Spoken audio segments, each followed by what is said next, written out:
Hey, gaming community. Welcome back to another episode of Gaming Fun with Hot Blood Evolved. My name is Eagle Eye. And this is Noble. Welcome to the podcast. So, Noble, we're back yet again with another episode of our Halo campaign ratings. So, today is the third worst game, in our opinion, of the campaign. That doesn't mean it's bad. It just means Right. of all of the other campaigns, this is the third worst, right? Uh-huh. But out of 8, that's the, 75th percentile of the, no big Yeah. deal, right? Right. So, all right, what is it? Which one is our third worst? All right. It is Halo Combat Evolved, or better known as just Halo 1.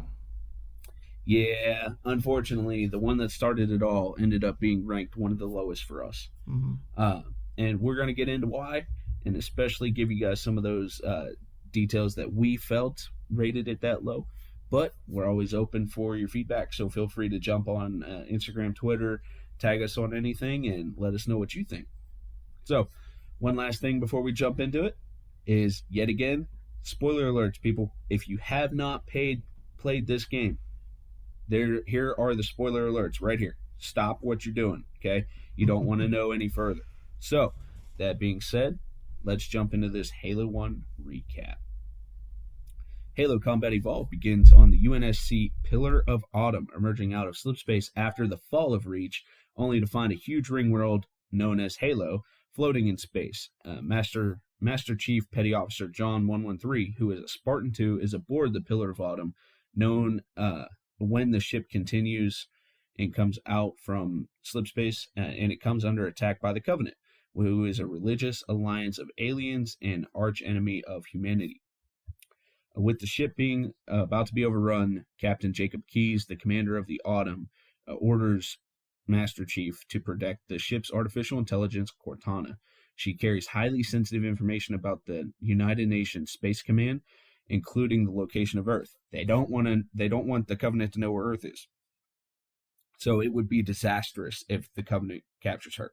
So Master Chief evacuates the doomed ship and the surface of Halo in order to protect Cortana, with the UNSC Marines by his side. Cortana providing directions for them. She's their control. And his assault rifle is always ready and loaded, because, Halo 1's all about that assault rifle. That thing was OP, wasn't Absolutely. Loved it. it? So Master Chief sets out to uncover the mysteries of Halo and fight the Covenant. After meeting up with the surviving UNSC forces under Staff Sergeant Avery Johnson, my man, Master Chief participates in a mission to rescue Captain Keyes from the Covenant battlecruiser Truth and Reconciliation. After rescuing the captain, Cortana learns that Halo appears to be a weapon, and it holds great religious significance to the Covenant. Realizing that the Covenant cannot be allowed to control Halo, Keyes dispatches Master Chief to secure Halo's control room, while he leaves with Johnson to secure the Covenant weapons cache. With UNSC Marines as support, Master Chief leads an assault on the Silent Cartographer, a map room which holds information on every location on the ring, including the control room. Heading to the ring's control room, Cortana is inserted into the ring's computer system and learns that Halo was made by Forerunners, which we already have talked about several times now, which is an ancient alien race that Covenant worships as gods, because they kind of were to them, right? Yeah. However, Cortana soon learns that there is something else on Halo, something that terrifies the Covenant. Frightened. She says that John has to stop Keyes from accessing the weapons cache before it's too late. We all know what that is. Yeah. The only good thing, to an extent, about this game. Not really. Master Chief leaves the last spot where Captain Keyes and Sergeant Johnson's squad were seen, an underground facility in a swamp. He finds evidence of a battle over the facility, and soon finds a recording of one Marine, which details Keyes' squad encountered a new threat: the Flood. The Flood. The Flood is a parasitic species which receive their name due to the way that they assimilate all resistance with overwhelming numbers. Of course, free for the first time in hundreds of thousands of years, the Flood sweep across Halo, devastating human and Covenant forces alike. The release of the Flood prompts 343 Guilty Spark the eccentric AI monitor of the ring to activate Halo's defense systems. The AI instructs Master Chief to activate Halo by obtaining the activation index from the installation's library. And the Chief does so, battle hordes of Flood along the way, of course, and returns to the control room before Halo initiates its systems. Cortana intervenes and tells Chief, don't do this. It's the Forerunner structure. The purpose is designed to eliminate the Flood threat by starving the Flood of their food, which means it's going to kill all humanity, right? And then, realizing the threat of Halo, Cortana instructs Master Chief to detonate the Autumn's fusion reactor. This detonation will result in the destruction of Halo, which was against 343 Guilty Spark's protocol. Before doing so, the two sabotage 3 generators needed to power Halo, which buys them enough time to locate Captain Keyes, now succumb to the Flood, and steal his neural implants to operate the Autumn. After battling his way through the scattered and disorganized Covenant forces and the spreading Flood, the Sentinels, under direct command of 343 Guilty Spark Master Chief, who has gone against them all, successfully overloads the ship's engines, and he and Cortana evacuate from Halo in a longsword before the Autumn's engine detonates and destroys Halo. The pair appear to be the only survivors. Master Chief realizes that it's simply the beginning of a harrowing battle. Whoa. So, of course, that's how it goes, right? Yes. And that's scene. All right. So, the start of it all, right? This is what got it all started. Is this the game that started it for you? Not necessarily, but I mean, it started the franchise as a whole. Probably one of the first campaigns I did finish. But my first real introduction into Halo, I think, was playing multiplayer Halo 3 at a friend's house. But as far as campaign goes, I think this is the first one that I played. All right. So we're going to start, as always, with our pros. What do you got, bud? All right. Other than a lot easier names this go around, the storyline was, it was awesome. Obviously, set up one of the better gaming franchises, in my opinion. Introduced some great characters, great enemy factions, that you just love to play against. It also changed up your enemies, to where you had to adjust your playstyle and strategy to get through the game.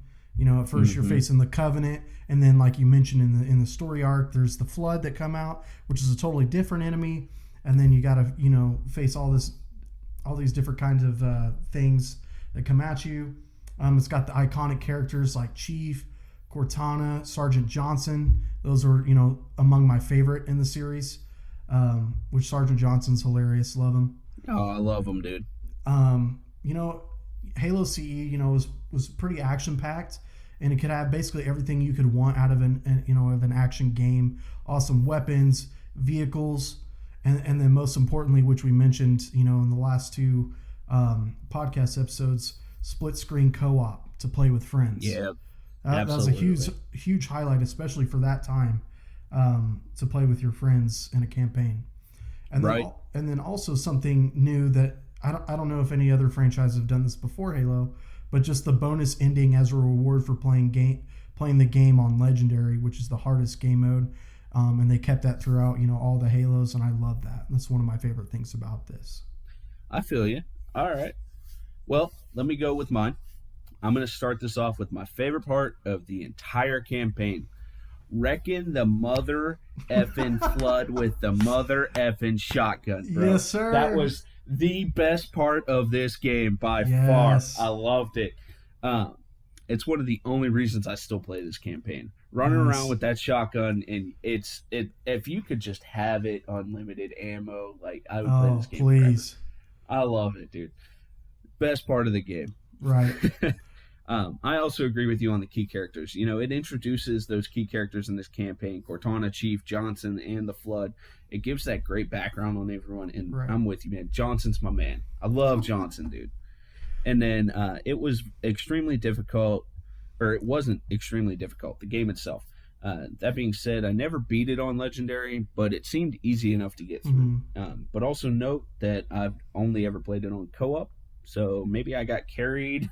So, but like you said with that co-op thing, that's one of the pros for you, and I agree.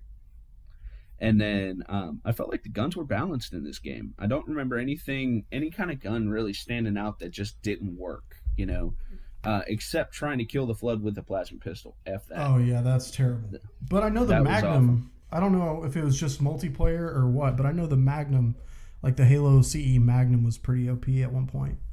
Yeah. So those are my pros, but man, I love the shotgun. Love it, and the All design of right. that shotgun's iconic. Oh my God, yes, it is. All right.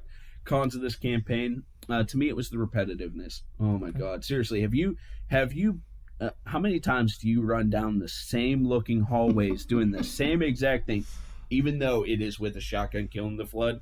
It's Yeah, literally the main reason I rank this game so low on the list, dude. right. Like trying to kill the Flood with a plasma pistol, bro. Yeah, you need to find more guns. Right, like give me a break. Give me an unlimited shotgun and I'm good. Like Yes, I just can't. Plasma pistol on the Flood, no. You have to have the shotgun. right. All right, bud. What you got on cons? Okay, so as the game ages, just going back and playing it, just kind of to your point, can be pretty repetitive. Yeah. And even some of the levels that you go through them once, facing the Covenant, then you go back and play them against the Flood, basically, right? Is that Yep, and correct? that's what I was getting at with the repetitiveness. Yeah. Yeah. So it's literally the same level, and again, since they're all on the Halo, it's all Forerunner based, so the same hallways. To your point, so it does get pretty repetitive. For its time, it was great, but as time progresses and future installments of the franchise are made, I just don't think it aged quite as well as some of the others. But that's Yeah. that's basically my only cons. And I'd really have to agree with you on that. And I think that that's the main con for me. But unfortunately, that con in and of itself is one of the reasons it's ranked as low as it is. Right. So, do you have any favorite or good memories of this campaign? Well, to start off, just playing campaign with friends and my brother is always that's always a Mhm. highlight for me. Getting to experience something with the people you love and care about is awesome. Yeah. Makes for some great times. Yeah. Also the music was great. Oh, Started it all for the franchise and yes, Halo. dude. I did. Yep. Yeah, Halo's just known for like its great music, and it all started from here. I Um, did not even think about that. That's such a good point. yeah, just the da-da-da-dun, da-da-da-dun, all that. I love it. Oh man, it's so good. Very epic, especially when you're in a warthog gunning down enemies. It's always fun. Yep. Um, Yep. and then also just like the Halo Combat Evolved anniversary with the updated graphics. I know it's not technically Halo 1, Right. but just seeing that with some updated graphics and updated sound and everything was super fun, and it brought more of the game's potential, and it made it more modern. I love that. Yeah, I agree. But yeah, those are my favorite memories. What about you? So for me, as I mentioned before, it's just wrecking that Flood with the shotgun, You dude. love that It's for shotgun. I loved it so much, dude. For this one, that is it for me. Yeah. I cannot ever forget that. It's such a great memory. And then this is one of the two Halo campaigns that me and my brother stayed up all night and played one night on my Nice. birthday. It was one of my teenage birthdays. I don't remember exactly which one, but 3 wasn't out yet, so it was before I was 17. And I just remember we were staying up all night. We were in a little bedroom for an apartment. We just had a blast, dude. Right. I think he and I remembered that for years. I don't know if he still does, but it was a great night. It was a lot of fun.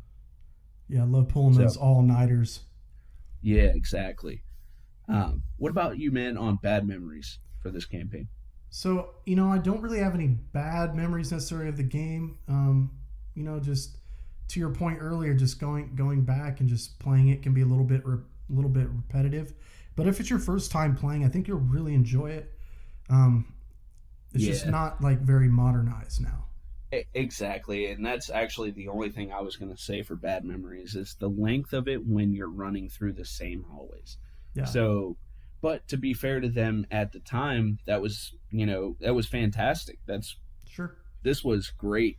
But now, as Halo and as other gaming has evolved, this one has kind of gone down. But Yeah, that being said, I mean, the game came out years and years ago. So what do you expect, really? You know, Exactly. there are a few games now that you could play from back then that can still give you that same like, oh my god feeling. You Right. know, Right. and those are very few and very far in between. So, all right, bud. Well, we ranked it 6 out of 8, and overall, I think we can both agree this got a B, right? Yes. Mhm. So for me, I say it got ranked a B, 6 out of 8. The story and the setup of the franchise was fantastic. I loved the game long ago, but as I've recently played it, I get annoyed with it. Sure. The repetitiveness of the levels is annoying. The story carries the game, and it's fun killing the constant flood. Mhm. But overall, I think the story is one of the better stories, but gameplay was meant for the early 2000s, Yeah. not modern gaming, Yes. right? Um, so I need to leave the game in my memories and not play it anymore. Just think think fondly of that shotgun. Right. Just focus on the shotgun, Jarrett. That's it, man. All right, bud. What about you? But yeah, I mean, I also gave it a B. Again, it's not the worst. It's the campaign that started it all for the franchise, so you got to pay homage for it, Yeah. for doing that. Yep. Again, it introduced some of the most iconic characters in all of gaming, not just the franchise. That's true. It had an awesome action-packed storyline where you're able to play as one of the most badass super soldiers of all time. So you got to pay it respect for that as well. Just comparing it to some of the other sequels and games down the line, the story doesn't impact you the way the others do. Right. And overall, the gameplay is great. By no means are we saying it's a bad game. We gave it a B overall, which is above average. Right. But just one of the downfalls, to being the first game in a beloved series is that, kind of to your point earlier, just most of the time down the road, the next installments usually improve upon the last. There's usually, improvements in how the game moves, the mechanics, progression in the storyline, which makes you care for the characters more, and setups and things like that. So it just kind of falls victim to being the first game in a franchise kind of deal.